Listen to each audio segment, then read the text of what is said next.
Question number 2 regarding po rito sa trinomials that involves two variable. Alam kung kaninong number 1 is hinahanap natin using completing the square method. Ngayon po hanapin natin using quadratic formula. So ito yung problem, no? Hinahanap yung factors, no? So ang technique po dito, actually, i-treat din po siya natin kasi dalawa yung variable. Sa totoo lang, pag tinignan, talagang kahit sino masilito. Kumbaga, para maiwasan yung pagkalito, i-treat lang po natin siya na parang ganito . Yung form niya, ax squared plus bx plus c equals to 0. So, ito po ang b. Ito naman yung a. Lagyan natin ang palatandaan. Ito yung b. Gagawin lang. Ito naman yung a. Ito lahat to magiging c. So, ito, apply lang natin to. Lalong-lalo na is quadratic formula siya. Ang tekniko po rito, pagka ganito, i-divide ko muna siya lahat sa value ng a. Kung bakit i-convert ko siya sa form ng ax squared plus bx plus c, where a is equivalent to 1. So, para mangyari yun, i-divide ko siya lahat sa 8. Therefore, 8 x squared minus 33yx plus 4y squared equals to 0. Therefore, di-divide ko lang po ito sa 8. Although marami namang paraan ng solusyon dito. Actually, halos lahat ng solusyon na ko na rito . Pero sa aking palagay, yung pinakamabisa ito. Ganito. Pero mangyari po rito ay x squared minus 33 y over 8. Kasama yung x, no?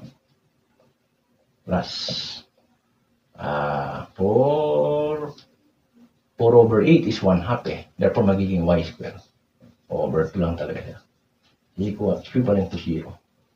Therefore, ito po yung A, yung B. Isa-isahin na natin. Yung A equals to 1. Kasi sa quadratic formula, x, negative b, positive negative, b squared minus 4ac over 2a. So, kailangan mahanap natin muna lahat ng value ng a, b, at saka c. Dito, yung a is 1, b, negative 33, y, kasama yung y, over 8. And c, lahat to, no? Equals to y squared over 2. Pagka nahanap na natin to, medyo naalisan na tayo ng tinik kasi lahat naman papasok na lang natin dito . Therefore, x equals to negative b. B to, negative din. Therefore, magiging positive. 33y over 8. Then, positive, negative. Medyo malaki siya. Siguro, maigi na calculator na lang. I-square natin yung b. Magiging 33, no? Times 33. 1,089. Y squared over 64. Minus, or a is 1 and c is y squared over 2. Over 2 times 1. Diretso natin dito. Magiging 33y over 8. Positive, negative. Of course, may over na 2. Ito, malinaw ito. Masisimplify na to. Actually, wala na yan . Ito naman magiging 2. Ganyan na mangyayari yan. 2y squared. Doon din talaga punta . 2y squared talaga . Lapit natin. 2y squared. Lalabas po ang LCD. Kunin natin LCD niya. Ang LCD ay 64. 64 divided 64 is 1 times 10, 89 y squared. Magiging 1,089 y square minus 64. Actually, automatic. This is 1. No? 64 divide 1. 64 times 2 is magiging 128 y square. Gawin natin dito. X is equals to 33 y over 8. Positive, negative.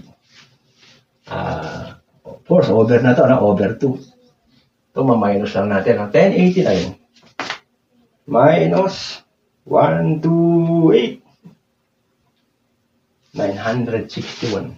Square root of 961 over 64. Kung atin pong mapapansin, whether numerator siya o numerator, parehas po silang perfect square. So, mangyari po ito ay equals to 33y over 8 is over 2. Positive, negative. Lagyan na natin ang parenthesis. Square root of 961 is saktong 31 eh. Ito, malinaw, 8. Therefore, pagka ganyan, kita naman natin may positive tsaka negative. Therefore, yung value ng x, dalawa, automatic yan. Isa-isayin natin na x sub 1, 33y over 8, plus, unahin natin yung plus 31 over 8, over 2, is equals to 6. Nawala dito yung y no? Kasi ito may y square eh. Therefore, magiging y square to. So, ganun talaga, may time pagkakaroon. Therefore, ito may y ito. Kasi square root mo yung y square, magiging y. This is y. 31y. So, parehas naman ang addition. Mangyayari ko ay 64y. 64y over 8. Well, division of fraction. Pagka ganyan, 2 over 1, mangyayari yan, yung 2 dito, mapupunta sa denominator pagka minultiply natin. Ito, magiging 32. No? 32. 32 divide 8, magiging 4. Therefore, magiging 4y. So, check natin yung x sub 1 At wali dito po lang 64 divide 8 is 80. Divide 2 talagang 4y siya. Okay, punta tayo sa x sub 2. Equivalent to 33y over 8. Kanina, plus, gamitin naman natin negative. Therefore, minus 31y over 8. Of course, lagi kasama yung over 2. Wala rin dito. Minus naman siya. So, 33 minus 31, malinaw, 2y over 8 eh. Divide na natin ito kasi ito over 1. So, itong 2 mapupunta sa denominator 1/2. Kasi division of fraction eh. Ito malinaw, simplify na. Ang magiging value ng x sub 2 natin is y over 8. Kasi simplify, may 1 to magiging 1. Therefore, yung factor natin sa product na to, ang mangyayari ay, kanina, dinivide natin sa 8, yun ang sinasabi ko. Therefore, sasama natin yung 8 dito, multiply. Pag hindi sinama yun, sigurado mali yung value na yan. Magiging x minus 4y. Tapos, x, parehas ba negative? Double check Tama, parehas. Parehas positive siya. So, magiging negative parehas din ito. Minus y over 8 equals to 0. Ito, pwede natin simplify pa x minus 4y. Mangyari kasi rito, LCD ay 8. Ito, automatic 1. 8 divide 1 is 8 times x, 8x. Of course, minus y ito.